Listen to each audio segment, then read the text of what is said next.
अगर एक से ज्यादा पुली हो, 2 3 4 पुली लगी हो, आपने अपनी बुक्स में ऐसे क्वेश्चन देखे होंगे कि 2 3 पुली का बच्चों मतलब होता है रेस्ट्रिक्शन। आसान भाषा में समझे तो रेस्ट्रिक्शन, मोशन पे आप कुछ रेस्ट्रिक्शंस लगा रहे हो कि भाई मोशन।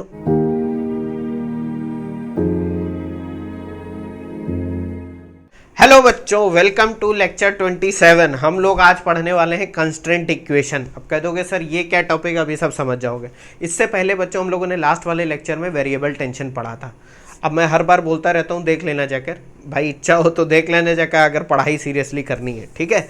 आज का बच्चों जो टॉपिक वो इतना ज़्यादा कंफ्यूज करता है। अभी तक हम लोगों ने क्या देखा था कि भाई एक पुली लगी है और मास है, एक इस साइड मास है, एक इस साइड मास है, जो रोप गई उसमें दो एंड पे मास कनेक्टेड है। अगर एक से ज़्यादा पुली हो, 2 3 4 पुली लगी हो, आपने अपनी बुक्स में ऐसे क्वेश्चन देखे होंगे कि 2 3 पुली कनेक्टेड है, उन पे रोप गए। अब इतना ज़्यादा कंफ्यूज हो जाते हैं हम कि इसको सॉल्व कैसे करें। अब इसके 2 3 मेथड है, वो हम समझ लेंगे। कोई बहुत ज़्यादा कॉम्प्लिकेटेड टॉपिक नहीं, आप एक बार भाई अल्टीमेटली लगाना बच्चों F = ma ही है, बस उसको कैसे अप्लाई करना है वो समझ जाते हैं। तो पहले तो बच्चों पुली हम लोग फिर से जान लेते हैं क्या होती है। पुली के बारे में हम लोगों ने कुछ बातें करी थी, ठीक है। आज डिटेल में थोड़ा समझते हैं। A pulley is a machine which uses a wheel and a rope for lifting heavy objects by applying small force.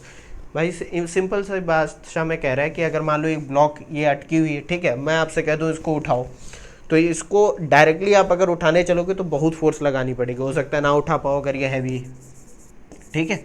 तो क्या है भाई, मैकेनिक्स हमें ये अलाउ करती है कि भाई आप एक पुली यूज़ करो, पुली के ऊपर एक रोप कनेक्ट करो, यहाँ से आप इस पर फोर्स F अप्लाई करना चालू करो, तो यहाँ पर आपको फोर्स कम लगानी पड़ेगी और ये आराम से उठ जाएगी। अब कहोगे सर ऐसा हो कैसे जाता है। अभी तक तो आपने बताया था कि अगर आप 20 kg का फोर्स लगा सकते हो तो इसमें टेंशन भी 20 kg का ही आएगा, ठीक है।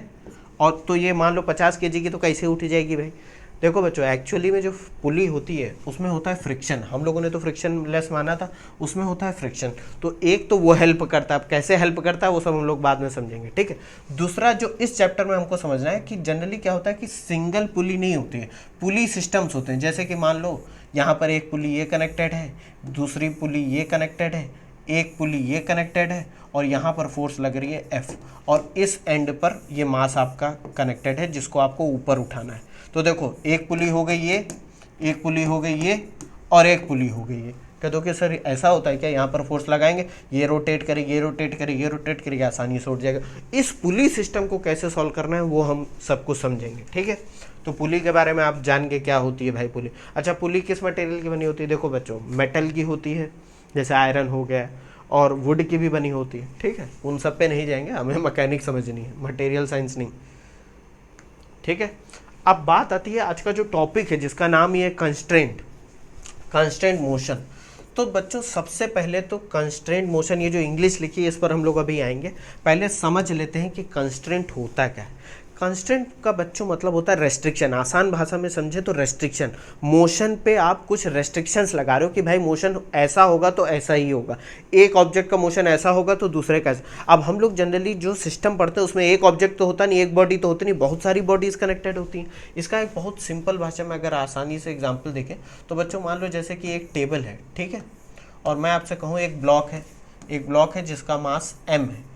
अब ये जब हवा में है, जैसे कि ये ब्लॉक मान लो मेरे हाथ में है, तो ये तो कहीं भी मोशन कर सकती है, ऊपर नीचे आगे पीछे, ठीक है, इधर उधर कहीं भी जा सकती है। लेकिन मैं कहूँ कि इस ब्लॉक को आप उठाकर इस टेबल पे रख दो और कंडीशन एक ही है कि इस टेबल पे की सरफेस पे ही रहनी चाहिए।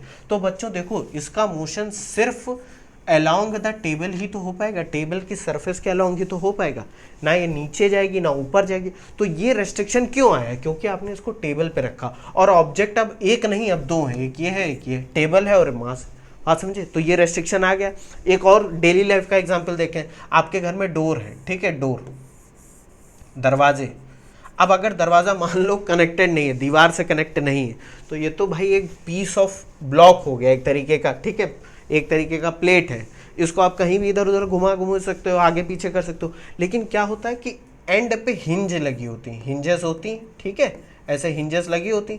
इस हिंज के कारण क्या होता है, अब आपका डोर सिर्फ रोटेट कर सकता है इस पॉइंट के अबाउट। बात समझ रहे हो, अंदर और बाहर।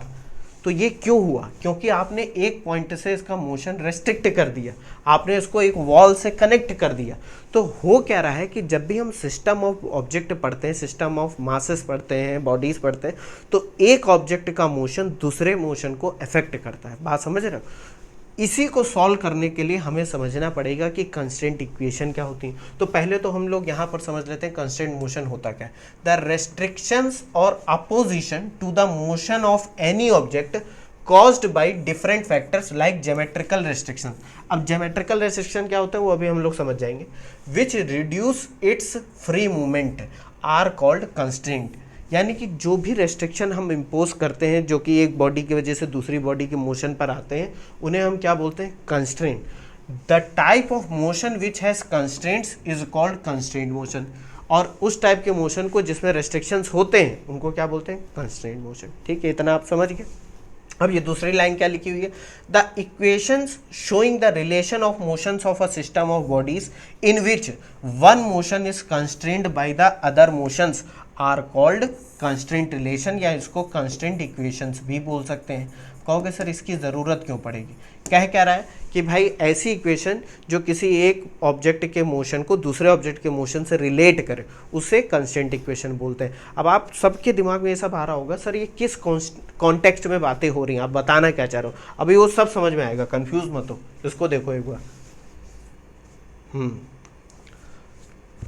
तो बात ये बच्चों हो रही है, अभी सब समझ जाओगे, टेंशन मत लो कि पता चल जाएगा कि ये इतनी कहानी पढ़ी क्यों जा रही है। कुछ एजम्पशन बच्चों हमें मानने हैं। क्या है ये? हमेशा से हम लोग मानते आ रहे हैं इस चैप्टर में, the string is inextensible and taught. String जो भी रोप यूज हो रही है पुली में वो क्या है? इनएक्सटेंसिबल है और टाइट है। टॉट का मतलब टाइट, वो लूज नहीं है। ठीक। दूसरा क्या है? Pulley is massless unless otherwise stated. Pulley massless है, ये हम लोग शुरुआत से कंसीडर करते आ रहे हैं। अब इस एजम्पशन से होता क्या है बच्चों, हमारी एनालिसिस बहुत आसान हो जाती है। जैसे कि मान लो एक बच्चों पुली है, ठीक है, और ये कनेक्टेड है सीलिंग में। इसके एक एंड पे मास है m1, दूसरे पे मास है m2, कुछ भी हो सकते हैं ये मासेस। अब मैं आपसे कहूँ कि इस स्ट्रिंग में ये जो रोप है इसमें टेंशन T है पूरी रोप में, ठीक है, क्योंकि इनएक्सटेंसिबल है तो टेंशन यूनिफॉर्म है और मासलेस मान लिया है आपने, ठीक है। अब बात है कि पुली मासलेस है, आपसे पूछा जाएगा कि भैया ये वाली जो रोप है जो पुली से कनेक्टेड है इसमें कितना टेंशन है। मान लो ये टेंशन है TP। तो एक बात बच्चों ध्यान से समझो, हम लोग पढ़ते क्या है? पढ़ते हैं कि net force is equal to mass into acceleration. Newton second law यही तो कहती है। अगर बच्चों मास ही जीरो हो जाए, अगर मास को ही नेग्लेक्ट कर दोगे तो F नेट क्या हो जाएगा? जीरो हो जाएगा कि नहीं? ये किसके लिए मैं बात कर रहा हूँ? ये बात कर रहा हूँ पुली के लिए। मान लो पुली का मास MP है जो कि कितना है? जीरो। भाई हमने नेग्लेक्ट कर दिया, तो net force acting on the पुली कितना हो जाएगा? ऑन पुली कितना हो जाएगा? जीरो। ठीक है, ये यहाँ पर मैं नहीं लिखूंगा वरना कंफ्यूज हो जाओगे कि पुली का मास MP है। तो ऑन पुली नेट फोर्स कितनी होगी? जीरो हो जाएगी। भाई जब मास ही नहीं है तो काहे की फोर्स? अब यहाँ पर देखो पुली के ऊपर क्या है? एक ये टेंशन रोप कनेक्टेड है तो टेंशन TP ऊपर की तरफ है, दो टेंशन नीचे की तरफ है। तो अगर मैं इसका फ्री बॉडी डायग्राम बनाऊँ तो कैसा बनेगा? ये TP ऊपर की तरफ और एक है टेंशन T नीचे की तरफ, वो इधर से भी टेंशन T नीचे की तरफ। तो नेट फोर्स जीरो होने का मतलब है इन सारी फोर्सेस का सम क्या है? जीरो। तो TP ऊपर की तरफ जा रही है, उसको पॉजिटिव ले लेता हूँ, और ये नीचे की तरफ जा रहे हैं तो माइनस का 2T is equal to zero. Net force zero हो गई तो TP की वैल्यू कितनी आ जाएगी? 2T। ये इक्वेशन बच्चों बहुत इंपॉर्टेंट, ये बताती है कि जितनी भी पुली हम एनालाइज करेंगे उनके ऊपर जितनी भी रोप गई हैं हम सब में टेंशन पता कर सकते हैं एक सिंपल कॉन्सेप्ट को यूज़ करके कि भैया मास जीरो है तो पुली के नीचे जितने भी मासेस लटक रहे हैं उनकी वजह से जो टेंशन आ रहा है उनका सम ही पुली के ऊपर रिएक्शन या टेंशन होगा। बात समझ गए? इसको देख लो एक बार, ठीक है। ये बहुत इंपॉर्टेंट है बच्चों ये वाला एजम्पशन। ये एजम्पशन इसलिए इंपॉर्टेंट है, अगर ये नहीं कंसिडर करोगे तो क्वेश्चन सॉल्व नहीं होंगे आप, ठीक। अब आती है बात वो जिसके वजह से आप इतनी देर से परेशान हो 5-10 मिनट से, क्या कि भैया हमें कंस्टेंट इक्वेशंस चाहिए क्यों? हमें रिलेशन क्यों जानना है कि एक ऑब्जेक्ट या दूसरे ऑब्जेक्ट के बीच में जो मोशन है उसमें क्या रिलेशन, क्यों जानना है वो समझते हैं। जैसे कि ये देखो आपको डबल पुली सिस्टम है आपका, एक पुली है आपकी जो ऊपर रूफ से कनेक्टेड है, ये पुली A मान लो, ये पुली B मान लो। इस पर एक एंड पर ये जो रोप गई है, ये एक रोप ये है और एक रोप ये है। इस वाली रोप के इस एंड पर मास M1 है और दूसरे एंड पे एक दूसरी पुली लगी हुई है जो ऊपर नीचे जा सकती है। इस पुली के ऊपर एक दूसरी रोप है जिसका एक एंड फिक्स है, दूसरे पे मास है m2। ठीक है, मान लेते हैं कि ये वाला मास जो है नीचे जा रहा है, ये ऊपर जा रहा है। इस मास का एक्सेलरेशन a1 है, इस मास का एक्सेलरेशन a2 है। बात समझे कि नहीं? तो अब भैया एक बात बताओ, पहले तो टेंशन की ही बात कर लेते हैं। अगर मैं आपसे कहूँ इस वाली रोप में, ये वाली रोप में टेंशन T है, ये कितना है, टेंशन T है, तो इस वाली रोप में टेंशन कितना होगा? अभी देखो मैंने बताया ये पुली मासलेस है, तो इसमें टेंशन कितना हो जाएगा, T प्लस T 2T हो जाएगा कि नहीं? कहते सर बिल्कुल। और ये सिंगल रोप है तो यहाँ पर भी टेंशन 2T हो जाएगा। ये टेंशन पता चल गया। अब यहाँ बच्चों अननोन कितने हैं? यहाँ अननोन है T, A1, A2, 3 अननोन है कि नहीं है? कह दोगे सर बिल्कुल। भाई देखो इसका एक्सेलरेशन A2 A1 के बराबर नहीं होगा। पहले वाले केस में क्या था, मास डायरेक्टली रोप से कनेक्टेड था, तो हम कहते थे ये A एक्सेलरेशन से ऊपर जा रहा है तो ये से नीचे जा रहा है, क्योंकि सेम रोप से कनेक्टेड है और रोप भी इनएक्सटेंसिबल है। लेकिन यहाँ पर बच्चों ध्यान से समझो, ये पुली ऊपर नीचे जाएगी लेकिन इसके ऊपर रोप भी तो इधर उधर कर रही है, तो इसका एक्सेलरेशन कुछ अलग होगा, इसका अलग होगा। अब यहाँ पर कंफ्यूजन होगा कि भैया मास हमारे पास 2 है, तो जो हम न्यूटन लॉ अप्लाई करेंगे वो इन 2 मासेस पर ही तो कर सकते हैं। याद करो हम लोग कैसे न्यूटन लॉ अप्लाई करते थे, जैसे कि यही वाला केस था कि m2 ये नीचे की तरफ मान लो जा रहा है एक्सेलरेशन a से, ये ऊपर की तरफ जा रहा है, तो इस पर लगाते थे तो क्या लगाते थे, Newton law, net force acting in the direction of acceleration m2g minus T is equal to m2a। याद आ रहा है कि नहीं? और इस पर लगाते तो क्या करते थे, t ये ऊपर की तरफ जा रहा है ना, t minus m1g is equal to m1 है। तो हमारे अननोन कितने होते थे, टेंशन और एक्सेलरेशन, 2 अननोन 2 इक्वेशन सॉल्व कर लेते थे। लेकिन यहाँ पर बच्चों मास देखो 2 ही है, तो न्यूटन सेकेंड लॉ आप 2 ही पर अप्लाई कर सकते हो। भाई मास तो 2 ही है, लेकिन अननोन कितने हैं, अननोन है T, A1, A2। अब भैया आप क्या करोगे, तो हमें एक ऐसी इक्वेशन चाहिए जो तीसरी इक्वेशन बन जाए, और वो इक्वेशन क्या होगी, equation showing relation between A1 and A2। ठीक, जो A1 और A2 में रिलेशन बताए। अब बच्चों बात करते हैं कंस्ट्रेंट की। हमें दिख रहा है कि भाई जब मास m1 ऊपर जाएगा तभी ये पुल्ली नीचे आएगी और तभी ये m2 भी नीचे आएगा, तो कहीं ना कहीं सब के जो मोशन है वो कनेक्टेड है, वही रिलेशन हमें पता करना है। इसका एक एग्जांपल हम लोग जो आसान भाषा में देखे थे वो क्या देखे थे कि भाई ये अगर पुली है, ठीक है, और उसका एक मास ऊपर की तरफ जा रहा है और सिंगल रोप कनेक्टेड है, तो ये जो दूसरा वाला मास है ये नीचे की तरफ जा रहा है, जाएगा कि नहीं जाएगा? तो इसका मोशन कैसे कनेक्ट हुआ, इस रोप की वजह से। तो हमें यही रिलेशन पता करना है। पहले जो हम लोगों ने बोल दिया था ना, ये A है ऊपर की तरफ, ये A है नीचे की तरफ, वो कैसे आया था वो हम अभी देखते हैं। तो समझ गए हमको कंस्टेंट इक्वेशन क्यों चाहिए, क्योंकि सिर्फ न्यूटन लॉ लगाएंगे तो हमें आंसर नहीं मिलेगा, क्योंकि अननोन ज़्यादा है, इक्वेशन कम।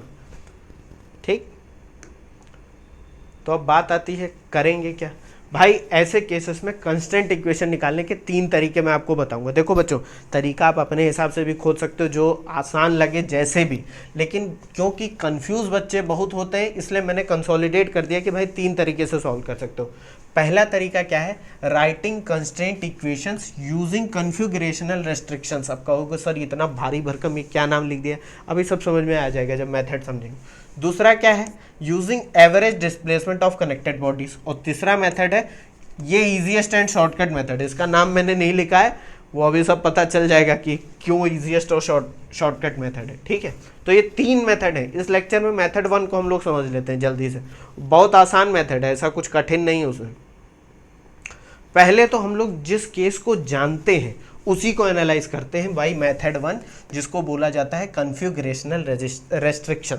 अब एक कन्फिगरेशनल रेस्ट्रिक्शन का मतलब बच्चों क्या है, जैसे एक ये पुली है, इसके ऊपर एक ही सिंगल रोप गई हुई, ठीक है, एक एंड पे मास m1 है, एक पे m2। अब कन्फिगरेशन का मतलब है कि इसका अरेंजमेंट कुछ ऐसा है कि पुली वहीं की वहीं रहेगी, ये जो रोप है इसकी लेंथ उतनी ही रहेगी, बात समझ रहे हो, वो चेंज नहीं होगी। तो कहीं ना कहीं इनके मोशन पे जो इफेक्ट पड़ रहा है वो इस रोप का पड़ रहा है, और इसके इस कॉन्फ़िगरेशन की वजह से कि पुली फिक्स है, पुली ऊपर नीचे नहीं जा रही। बात समझ में आ रही हो, इसको बोलते हैं कन्फिगरेशनल रेस्ट्रिक्शंस, कि भाई इनके अरेंजमेंट ही ऐसा कर दिया है कि मोशन ऐसे ही हो पाएगा। बात समझे, हर केस में यूज हम कॉन्फ़िगरेशन रेस्ट्रिक्शन ही करेंगे, लेकिन अप्लाई करने का तरीका दूसरा होगा। अब बच्चों देखो, कहोगे सर ये आपने क्या बना दिया, अभी सब समझ में आएगा। मैं मान लेता हूँ कि ये जो मास है ये ऊपर जा रहा है और इसका एक्सेलरेशन है a1, ये मास नीचे जा रहा है और इसका एक्सेलरेशन है a2। कह दोगे सर वो तो a और a होता है, वो तो हम जानते थे, अब ये पता करेंगे कि वो आता कैसे था। ठीक है, अब बच्चों एक चीज़ यहाँ पर देखो, ये मान लेते हैं पुली A है। ठीक, अब पुली का ये जो सेंटर है ये फिक्स है, तो मैंने क्या करा, इसके सेंटर से एक इमेजिनरी डेटम मान लिया। डेटम का मतलब होता है लेवल, एक पॉइंट मान लिया, एक लाइन मान ली इमेजिनरी कि ये एक डेटम है, हमारा लेवल सेट हो गया। अब ये जो m1 मास है इसका मान लेते हैं कि पॉइंट A से अभी इस इंस्टेंट, किसी पर्टिकुलर इंस्टेंट पे इसकी जो दूरी है या डिस्प्लेसमेंट है वो x1 है, और मास m2 का डिस्प्लेसमेंट कितना है, x2 है। तो मैं यहाँ पर लिखने जा रहा हूँ let at any instant x1 and x2 are the displacements of m1 and m2 respectively का मतलब x1 है m1 के लिए और x2 है m2 के लिए। बात समझ गए। डिस्प्लेसमेंट क्या कह रहा हूँ, कह दो सर ये तो लेंथ है ना, रोप की लेंथ है, रोप की लेंथ बच्चों ये पूरी है। बात x1 क्या है, इसकी इस इंस्टेंट पे डिस्प्लेसमेंट यानी कितनी दूरी पर, बस इतना बता रहा है। तो इसका मतलब क्या है, x1 and x2 are variable, मतलब ये बदल सकते हैं। भाई ऑब्वियस सी बात है, खुद सोचो, अगर ये मास ऊपर जाएगा तो x1 कम हो जाएगी और x2 बढ़ जाएगी क्योंकि m2 नीचे आएगा। लेकिन एक चीज़ फिक्स है, फिक्स क्या है बच्चों, लेंथ ऑफ रोप। इसी को बोलते हैं कॉन्फ़िगरेशनल रेस्ट्रिक्शन या ज्योमेट्रिकल रेस्ट्रिक्शन, जो अभी मैंने बताया कि ज्योमेट्री की वजह से ही ये ऐसे ही कुछ ऐसा फिक्स है। बात समझ रहे हो, ये ऐसा बना ही है कि लेंथ इसकी फिक्स है। और ज्योमेट्रिकल रेस्ट्रिक्शन हम लोग आगे चल के जब वेज वाले क्वेश्चन सॉल्व करेंगे वो सब दिमाग मत लगाओगे। लेंथ ऑफ रोप बच्चों कांस्टेंट है। क्यों कांस्टेंट है, क्योंकि हमने मान रखा है कि वो इनएक्सटेंसिबल है। तो अब मान लेते हैं लेंथ ऑफ रोप कितनी है, एल है। ठीक, अब एक बात बताओ बच्चों, ये x1 कम हो x2 ज़्यादा हो या x2 कम हो x1 ज़्यादा हो, इन दोनों में कुछ भी हो सकता है, लेकिन इन दोनों का जो सम है, इन दोनों का सम, अगर मैं जो length of rope over the पुली है, ये वाली लेंथ जो है, इसको मैं नेग्लेक्ट कर दूं, कह दोगे सर क्यों नेग्लेक्ट कर रहा हूँ, क्योंकि भाई पुली का साइज कुछ भी हो सकता है, छोटी पुली हो सकती है, बड़ी पुली हो सकती है, उसको नेग्लेक्ट इसलिए भी कर दे रहा हूँ कि जितनी ये लेंथ इसके कॉन्टैक्ट में है पुली के, वो तो हमेशा उतनी ही रहेगी।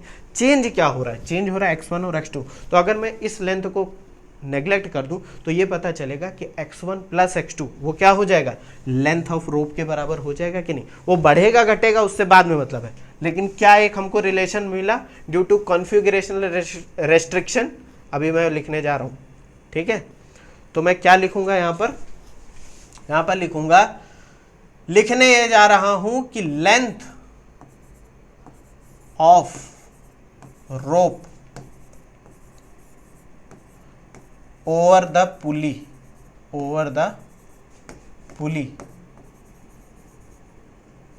is neglected। तब क्या होगा बच्चों, then x1 plus x2 is equal to length of pulley. हो जाएगा कि नहीं, कह दोगे सर बिल्कुल हो जाएगा। और x1 और x2 है क्या, x1 और x2 ये मत समझना कि इस रोप की लेंथ है, क्योंकि ये तो चेंज हो रही है। x1 और x2 है m1 और m2 के displacement at a particular instant from this level, इस वाले लेवल से। ठीक है, कह दोगे सर इसी लेवल को क्यों माना, ये क्यों नहीं मान ले। बच्चों जो आसान होता है हम उसको मानते हैं, क्योंकि जान रहे हैं ये पॉइंट फिक्स है, ये ऊपर नीचे नहीं जा रहा, ऊपर नीचे सिर्फ m1 m2 जा रहा है, तो मैंने इसको डेटा मान लिया। ठीक है, तो अब समझते हैं क्या करना है। अगर मैं इस इक्वेशन को डिफरेंशिएट कर दूँ, डिफरेंशिएट इक्वेशन 1, तो ये क्या हो जाएगा, dx1 upon D T plus dx2 upon D T. और बच्चों लेंथ ऑफ रोप तो कांस्टेंट ही रहेगी, तो ये जीरो हो जाएगा। भाई किसी कांस्टेंट का डिफरेंशिएशन क्या होता है, जीरो। और बच्चों ये बताओ रेट ऑफ डिस्प्लेसमेंट क्या होता है, वेलोसिटी होती है कि नहीं। तो ये देखो dx1 अपॉन डी टी, ये क्या हो जाएगा, ये हो जाएगी v1 मान लेते हैं, और इसको क्या मान लेते हैं, v2। तो एक आपको इक्वेशन मिल जाएगी v1 plus v2 is equal to 0। इसका मतलब है velocity of mass 1 is equal to minus velocity of 2।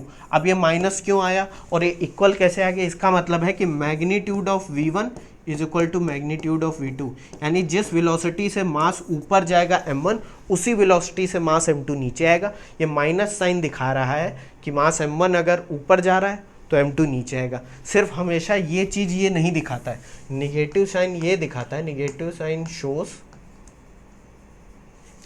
One side length is increasing and other side length is reducing।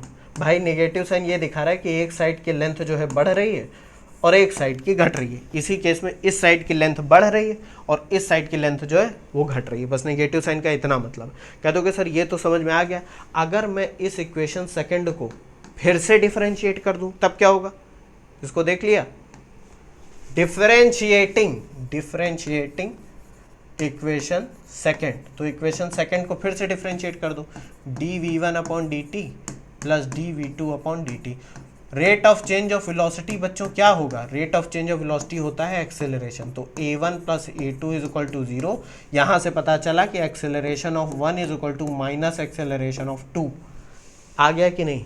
कि भैया अगर इसका एक्सेलरेशन a है ऊपर की तरफ तो इसका एक्सेलरेशन हो जाएगा माइनस ए, और माइनस ए का मतलब नीचे की तरफ, वो ऑलरेडी दिखा दिया। तो ए ऊपर ए नीचे, सेम देखो एक्सेलरेशन आया। ये बच्चों यहीं से आता है, वो जो हम लोग डायरेक्ट मान लेते थे ना वो ऐसे ही निकाला जाता है। समझ गए कि नहीं?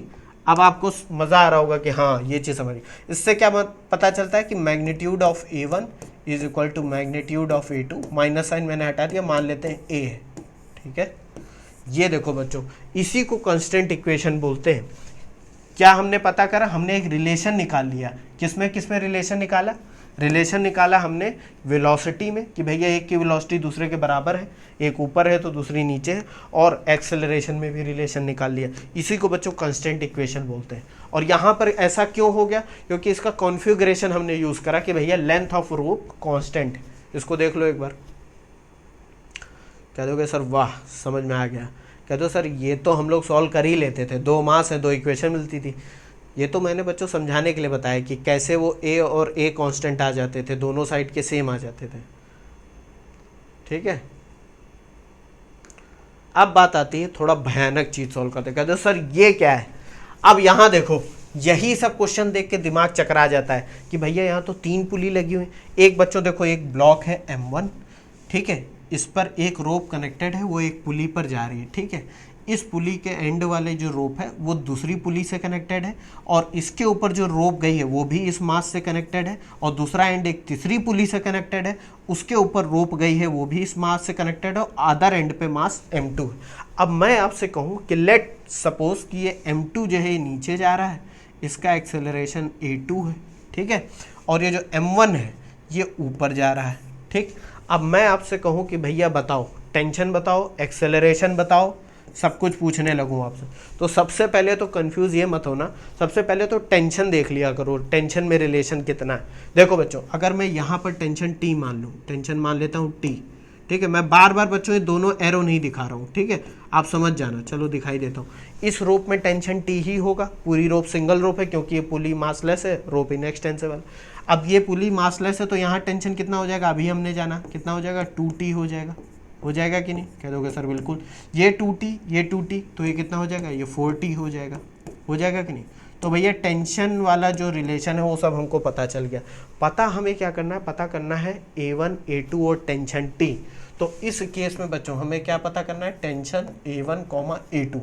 अब ये क्वेश्चन देख के आपको मिर्गी आ जाएगी, कहोगे सर इतनी सारी पुली और ये सब। कुछ नहीं बच्चों, बहुत सिंपल है। यहाँ फिक्स क्या है देखो, पहले जो जो फिक्स है उसको देखो। पुली 1 जो है, मान लेते ये वाली जो पुली है, पुली A मान लो इसको, ये फिक्स है, ये कहीं नहीं जा रही, ये ऊपर रूफ से कनेक्टेड है, ये ना ऊपर जा रही है ना नीचे जा रही। ये वाला मास ऊपर जा रहा है, ये वाली पुली नीचे जा सकती है, ये पुली भी नीचे जा सकती है, मास M2 ऊपर जा सकता है। हो सकता है ये वाला मास नीचे जा रहा हो, ये ऊपर है, तो वो अकॉर्डिंगली चेंज होता रहेगा, ठीक है। अब कहोगे सर हमें कैसे पता चलेगा रिलेशन, हम कैसे निकालें? अब देखो मैंने क्या करा कि जो पॉइंट हमारा फिक्स है ये वाली पुली का, मैंने उसको डेटम मान लिया। डेटम का मतलब लेवल, जिससे हम सारी डिस्प्लेसमेंट लेंगे। तो मैंने कहा कि भैया किसी इंस्टेंट t पर, जैसे अभी हमने करा था, मास m1 का जो डिस्प्लेसमेंट है वो x1 है, ठीक है। इस पुली 3 का डिस्प्लेसमेंट जो है, यानी इस वाले लेवल से, वो x3 है। पुली 4 का जो डिस्प्लेसमेंट है वो x4 है, और इस मास m2 का जो डिस्प्लेसमेंट है वो x2 है। अब बच्चों ये बताओ, यहाँ पर कितनी रोप आपको दिख रही? 3 रोप। एक ये पुली ए पर जा रही है, एक पुली 3 पर जा रही है, और एक पुली 4 पर जा रही है। दिख रही है कि नहीं? अब ये जो पुली ए वाली रोप है, इसकी भी लेंथ फिक्स है, इसकी भी लेंथ फिक्स है, इसकी भी लेंथ फिक्स है। यही बच्चों हमें कंस्टेंट इक्वेशन दे देगा। कैसे? अब मैं लिखने जा रहा हूँ कुछ बातें, वो समझना।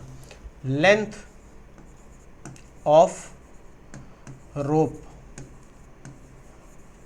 ओवर पुली ए के ऊपर जो रोप जा रही है बच्चों, वो कांस्टेंट है उसकी लेंथ, और वो कितनी मान लेते हैं? वो हम लोग मान लेते हैं L1 मान लेते हैं, ठीक है, L1। अच्छा, L1 बच्चों होगी कितनी? अगर ओवर द पुली जो रोप जा रही है उसको आप नेग्लेक्ट कर सकते हो। ये जो ये वाला हिस्सा है, ये रोप की जो ये वाली लेंथ है, इसको आप नेग्लेक्ट कर सकते हो, क्योंकि वो हमेशा उतना ही कांटेक्ट में रहेगी। चेंज तो x1 होगा ना।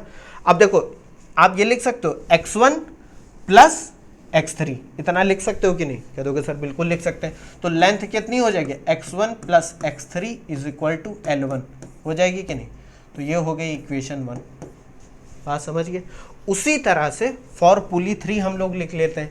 फॉर पुली 3 की जो लेंथ है वो हम लोग मान लेते हैं कितनी है? L3 मान ले कि L2 मान ले? चलो L3 मान लेते हैं। फॉर पुली 3 पर आ जाओ। अब बच्चों देखो, पुली 3 के ऊपर जो रोप जा रही है वो ये है, इसकी इस साइड वाली लेंथ हमने डेटम, अब इस केस में देखो बच्चों, डेटम हमारा वही है। ये वाली लेंथ कितनी है? ये देखो, ये लेंथ हो जाएगी बच्चों x1, ये x1 हमने मान रखा है, और इसका पुली का सेंटर, ये वाले जो लेवल हमारा जो ओरिजिनल लेवल है उससे कितनी दूरी है? x3। तो x1 माइनस x3 कर देंगे तो ये वाली लेंथ पता चल जाएगी रोप की कि नहीं? कह दोगे सर बिल्कुल। तो ये हो जाएगा x1 माइनस x3 प्लस, अभी तो सिर्फ इस साइड वाली रोप जोड़ी है ना आपने, ये वाली रोप भी तो बची है, तो इसकी लेंथ बच्चों कितनी हो जाएगी? देखो, ये वाला सेंटर, ये जो सेंटर है पुली का, ये कितना मान रखा है हमने ये वाले लेवल से? x4, और यहाँ पर ये कितना है? x3। तो x4 माइनस x3 ये हो जाएगा इस साइड की लेंथ, ये वाली लेंथ यहाँ से लेकर यहाँ तक। ये समझ में आ रहा है कि नहीं? तो x4 माइनस x3, और ये हो जाएगा हमारा x1 माइनस x3। ये लेंथ ऑफ पुली 3 कितनी मान लेते हैं? L3। अरे वो कुछ भी मान सकते हो, L3 मान लिए, ठीक है। तो ये हमें मिल जाएगी इक्वेशन नंबर 2। इसको और सिंप्लीफाई कर लेते हैं। तो क्या हो जाएगा बच्चों? देखो, ये हो जाएगा x1 प्लस x4 माइनस का 2x3 is equal to L3, ठीक। ये हो जाएगी इक्वेशन 2। कह दोगे सर समझ गए। अब सेम चीज हम कर लेंगे पुली 4 के लिए। इसको देखो एक बार फिर पुली 4 के लिए। अब पुली 4 के लिए बच्चों इस साइड की रोप की लेंथ कितनी होगी? देखो, ये वाली पूरी वैल्यू x1 माइनस ये सेंटर मैंने कितनी दूरी पे माना है? x4। तो x1 माइनस x4 हो जाएगा कि नहीं? ये वाली लेंथ, और ये वाली लेंथ कितनी हो जाएगी? x2 minus x4। बात समझ गए कि नहीं? मैंने करा बच्चों ये है कि हर एक पुली का सेंटर जो है और ये जो मास है जितने भी हैं उनको इस लेवल से उनकी दूरियां ले ली हैं, डिस्प्लेसमेंट ले ली हैं, वही मैं दिखा रहा हूँ। तो इस वाली पुली के लिए ये वाली लेंथ कितनी हो जाएगी? x1 माइनस x4, ठीक है। तो मैं लिखने जा रहा हूँ यहाँ पर फॉर पुली 2, फॉर पुली 2 है कितनी है? पुली 4 के लिए, पुली 4 के लिए वो अपने आप नंबरिंग आप कुछ भी दे सकते हो। ये कितना हो जाएगा बच्चों? x1 माइनस x4 प्लस और क्या हो जाएगा? और ये हो जाएगा x2 माइनस x4। तो ये वाली लेंथ पता चल जाएगी पुली राइट साइड, ठीक है। x2 minus x4 is equal to length of pulley 4 में L4 मान ले रहा हूँ, ठीक है। आप कहोगे सर ये आप हमेशा इतना ही तो कर रहे हो कि पुली के लेफ्ट में जो रोप है उसकी लेंथ प्लस जो राइट में, वही बच्चों कर रहा हूँ, और कुछ ज़्यादा मैं यहाँ गणित नहीं लगा रहा हूँ। तो ये देखो, इसको सिंप्लीफाई कर लो तो x1 plus x2 minus 2x4 is equal to L4। अब कह दोगे सर 3 इक्वेशन हमें मिल गई, इससे हमें पता क्या चला? पता बच्चों हमें करना ये है कि हमें A1 और A2 में रिलेशन पता करना है। तो अब बच्चों हम लोग क्या करने वाले हैं? अब इक्वेशन फर्स्ट, सेकंड और थर्ड को हम लोग टाइम के रिस्पेक्ट में 3 बार डिफरेंशिएट कर देते हैं। सॉरी 2 बार, 3 बार क्यों डिफरेंशिएट? 2 बार डिफरेंशिएट करेंगे बच्चों। तो dx/dt फिर से dx बाई dt, तो एक्सेलरेशन पता चल जाएगा कि नहीं भाई। इसका 2 बार डिफरेंशिएशन करेंगे तो एक बार में वेलोसिटी आएगी, दूसरे बार में एक्सेलरेशन आ जाएगा। तो यहाँ पर मैं लिखने जा रहा हूँ डिफरेंशिएटिंग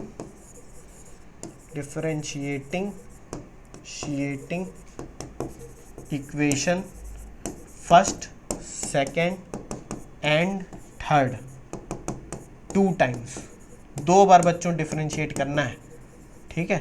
तो बच्चों देखो क्या क्या आ जाएगा, यहाँ आ जाएगा a1 plus a3 is equal to 0, क्योंकि लेंथ ऑफ रोप तो कांस्टेंट है, वो 0 हो जाएगा जैसा अभी हम लोगों ने करा, इज इक्वल टू 0, ठीक है। तो ये हो जाएगा a1 प्लस कितना है, a3 है आई थिंक, हाँ a1 plus a3 is equal to 0।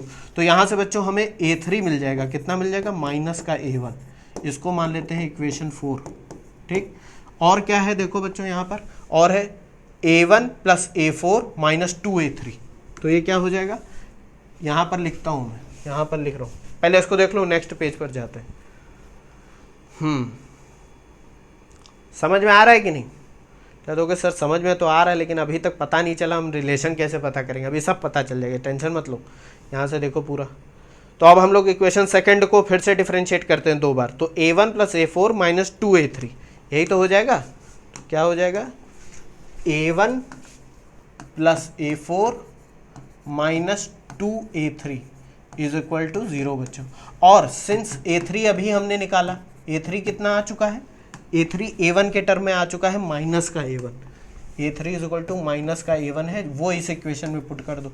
तो ये देखो कितना आ जाएगा, a1 plus a4 plus minus का a1 रखोगे तो प्लस का 2a1 हो जाएगा कि नहीं हो जाएगा, क्या दोगे सर, बिल्कुल। तो हो जाएगा a4 plus 3a1 is equal to 0, तो a4 आ जाएगा आपका माइनस का 3a1।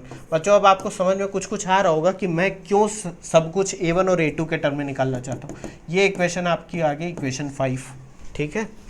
तो हमें a3 पता चल गया a1 के रिस्पेक्ट में, और क्या पता चल गया, a4 पता चल गया। अब a2 पता करना है, तो देखो जो तीसरी वाली इक्वेशन थी कहाँ गई, पुली 3 वाली, ये है ना पुली 3 के लिए, पुली 4 के लिए x1 plus x2 minus 2x4, इसको भी 2 बार डिफरेंशिएट कर सकते हैं। तो a1 plus a2 minus 2a4, तो करता हूं मैं यहाँ पर a1 plus a2 minus 2a4 is equal to 0। अब बच्चों यहाँ पर फिर से वही सब कुछ कर दो, a4 की वैल्यू यहाँ पर रख दो, तो ये क्या आ जाएगा, a1 प्लस a2, और जब ये रखोगे बच्चों माइनस का 3a1, तो ये हो जाएगा प्लस का 6a1 इज इक्वल टू 0। यहाँ से क्या आ जाएगा, यहाँ से आ जाएगा 7a1 plus a2 is equal to 0, तो a2 की वैल्यू आ जाएगी माइनस का 7a1, ठीक है। या कह दे मैग्नीट्यूड ऑफ a2 हो जाएगा 7 टाइम्स मैग्नीट्यूड a1। बात समझ गए, ये देखो हमें रिलेशन पता चल गया, यही हमारा आंसर है, क्योंकि बाकी सारी गणित आप लगा लोगे, बस यही नहीं निकाल पाओगे, तो वो सब निकालने के लिए हम लोग बातें कर चुके हैं सारी। तो ये मैं लिख दिया हूँ, ये यहाँ पर क्या हो जाएगी, ये आ जाएगी फ्रॉम इक्वेशन फर्स्ट, ये आ रही, ठीक है, ये कंफ्यूज मत होना। फ्रॉम इक्वेशन सेकेंड ये आ रहा है, और फ्रॉम इक्वेशन थर्ड ये आ रहा है, ठीक है। ये हमें मिल जाएगा इक्वेशन 6, ठीक है। इसको मत मानो इक्वेशन 6, इसको मान लो इक्वेशन 6। सब समझ में आ गया कि नहीं, क्या दोगे सर, बिल्कुल, ठीक है। इसको शुरुआत से देख लेते हैं, एक बार मैं फिर बता दे रहा हूँ ताकि बार बार कंफ्यूज ना होना। मैंने क्या करा, जो फिक्स पुली थी उसका डेटम ले लिया, लेवल फिक्स कर दिया, बाकी की जो 2 पुली और मासेस हैं उन सब की डिस्प्लेसमेंट इस वाले लेवल से ले लिए, x1, ठीक है, इस पुली का डिस्प्लेसमेंट x3, इसका x4, और ये m2 का x2, ठीक। फिर मैंने क्या कहा, क्योंकि लेंथ ऑफ पुली कांस्टेंट है, तो पुली a के लिए x1 प्लस x3 L1 हो गया, पुली 3 के लिए x1 माइनस x3 ये वाली लेंथ, x4 माइनस x3 ये वाली लेंथ, तो ये हमारा कांस्टेंट हो गया लेंथ ऑफ पुली, ठीक है। और तीसरे में भी हमने यही करा, x1 माइनस x4 ये वाली लेंथ, x2 माइनस x4 ये वाली लेंथ। तो ये जब हम लोगों ने करा तो हमें क्या मिल गया, तीनों पुली के लिए कंस्टेंट इक्वेशन मिल गई हमें।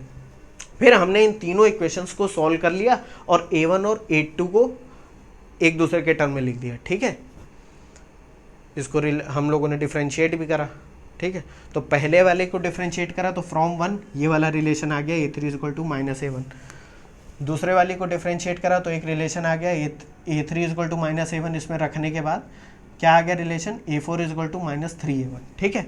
फिर हमने क्या करा, जो बाद वाली इक्वेशन थी, इक्वेशन थर्ड, उसको डिफ्रेंशिएट कर दिया तो A1 + A2 - 2A4, और इसमें हम लोगों ने क्या करा, A4 की वैल्यू ये जो निकाली थी -3A1 वो उसमें लिख दी, तो A1 + A2 + 6A1, A2 की वैल्यू आ गई -7 टाइम्स A1। बात समझ गया। तो अब कह दो कि सर इससे पता क्या चला, इससे सिंपल सा ये पता चला बच्चों कि अगर ये इसका एक्सेलरेशन है A, तो इसका एक्सेलरेशन A2 हो जाएगा 7A। बात समझे। बस ये देखो, अब A1 और A2 दो वेरिएबल नहीं रह गए, देखो एक A है दूसरा 7A है। पता चल गया कि नहीं। अब आप आसानी से सॉल्व कर सकते हो। तो मास M1 A एक्सेलरेशन से ऊपर जाएगा, तो मास M2 7A एक्सेलरेशन से नीचे आएगा, ठीक है, देख लिया। अब बच्चों एक काम करते हैं कि ये जो हम लोगों ने देखा है, क्या देखा है भाई, यहाँ पर इसको हम लोग थोड़ा सॉल्व करके भी देख लेते हैं, ठीक है। कैसे सॉल्व करेंगे, इफ़ क्वेश्चन है, if M1 is equal to, मान लो दे रखा है 1 kg, और M2 दे रखा है आपका, कितना दे रखा है 2 kg। तो आपसे पूछा जाए, क्या पूछा जाए, टेंशन बताओ और एक्सेलरेशंस बताओ, A1, A2 ये बताओ, यानी मास M1 और M2 के क्या एक्सेलरेशन होंगे। तो सबसे पहले बच्चों हम लोग फ्री बॉडी डायग्राम बनाते हैं। किसका बनाते हैं, सबसे पहले M1 का ही बना लेते हैं। तो बाकी सारे सिस्टम अलग कर दो। टेंशन कितने हैं, 3 रोप कनेक्टेड है इससे, देखो यहाँ पर 3 रोप कनेक्टेड है, एक रोप, दूसरी रोप, तीसरी रोप, इसमें टेंशन 4T, इसमें 2T और इसमें T। तो ये चीज़ें यहाँ पर आप दिखा दो सारी फोर्सेस, तो ये हो जाएगा 4T, ये हो जाएगा 2T और ये हो जाएगा T। हो जाएगा कि नहीं। ये मास M1 का कितना मान लिया, 1 kg, इसके ऊपर G की वैल्यू आप जो है 10 ले लेना, 10 मीटर पर सेकेंड स्क्वायर। तो देखो इसका वेट कितना हो जाएगा, वेट हो जाएगा 10 न्यूटन नीचे की तरफ लगेगा कि नहीं। और ये पूरा सिस्टम जो है एक्सेलरेशन किससे जा रहा है, एक्सेलरेशन A से ऊपर जा रहा है, मान लेते हैं, ठीक है, ये ऊपर जा रहा है, ये कंसीडर कर लो। अभी कंफ्यूज मत होना, हो सकता है कहो ये नीचे आ रहा हो, मैंने मान लिया कि ये ऊपर की तरफ जा रहा है। तो net force acting in the acceleration direction कितना हो जाएगा, 7T, देखो ये सारे जुड़ जाएंगे, 4T + 2T + T, 7T minus का 10 इज इक्वल टू मास कितना है 1 इंटू एक्सेलरेशन A। एक इक्वेशन बच्चों आपको ये मिल गई, ठीक है। दूसरा वाला क्या है, दूसरा वाला है M2 कितना है 2 kg। तो 2 kg का वेट नीचे की तरफ लगेगा 20 न्यूटन, ये यहाँ पे न्यूटन लिख दो। और इसके ऊपर टेंशन कितना लग रहा है, देखो टेंशन तो T ही मान रखा है ना यहाँ पर, तो T, ये हो जाएगा T। और ये पूरा सिस्टम नीचे आ रहा है, लेकिन किस एक्सेलरेशन से आ रहा है, ये A है तो ये 7A से नीचे आ रहा है, ठीक। अब इस पर लगा दो न्यूटन सेकेंड लॉ, तो कितना हो जाएगा 20 माइनस का T is equal to mass into acceleration 7A, ठीक। तो ये हो जाएगा 20 minus T is equal to 14A। ये बच्चों देखो दो इक्वेशन आपको मिल गई कि नहीं। Equation 1 7T minus 10 is equal to A, और equation 2 20 minus T is equal to 14 है। आप इन दोनों को सॉल्व करके टेंशन और A की वैल्यू निकाल देना। और जब 1 के लिए एक्सेलरेशन पूछा जाए तो A1 इज इक्वल टू कितना हो जाएगा A, और A2 कितना हो जाएगा 7A। वैल्यू सारी आपको पता चल जाएंगी, ये आपका आंसर है। इसको सॉल्व करके देख लेना। अब इतना तो आप लोग सीख ही गए, इक्वेशन तो सॉल्व कर ही सकते हो ना। देखा, अब आपके अननोन 3 नहीं रह गए, अब देखो 2 ही अननोन रह गए, क्योंकि आपने इन दोनों में रिलेशन पता कर लिया। कितना इंटरेस्टिंग था। अगर ये इक्वेशन हम लोग ना सीखते तो कैसे सॉल्व कर पाते इसको, बिल्कुल नहीं सॉल्व कर पाते, ठीक है।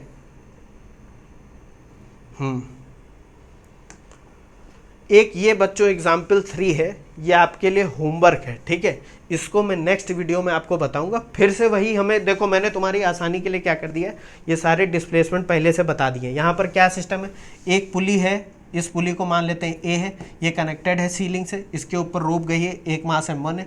दूसरे एंड पे एक पुली और कनेक्टेड है, उसका दूसरा जो एंड है, एक एंड फिक्स है, दूसरे पे मास M2 है, ठीक है। अब आप कहोगे सर ये कहीं ना कहीं पिछले वाले क्वेश्चन की तरह है, बस उसमें ये वाली रोप इस मास में कनेक्टेड, वैसा ही है। आपको क्या करना है, M1 और M2 के जो एक्सेलरेशन है उसके बीच में रिलेशन पता करना है, ठीक है। तो ये सब पता करना बच्चों, इसको देख लो, इसको ड्रॉ कर लो, अपने आप बताना है तुम्हें, अपने आप करके देखना है इसको एक बार, ठीक है। मैं नेक्स्ट वीडियो में बताऊंगा। तो देखो बच्चों, कितना आसान था। अगर हमें समझ में आ जाए तो सब कुछ आसान होता है। यहाँ पर हमने करा क्या भाई, लेंथ ऑफ रोप फिक्स है तो उसी को हम लोगों ने कंसीडर करके एक्सेलरेशन में रिलेशन निकाल दिया। और इसमें कोई ज़्यादा नाम से मत डर जाए करो कि कांस्टेंट इक्वेशन, अरे डर गए, वक्त कुछ डरो वरो मत। थैंक यू, मिलता हूँ नेक्स्ट वीडियो में।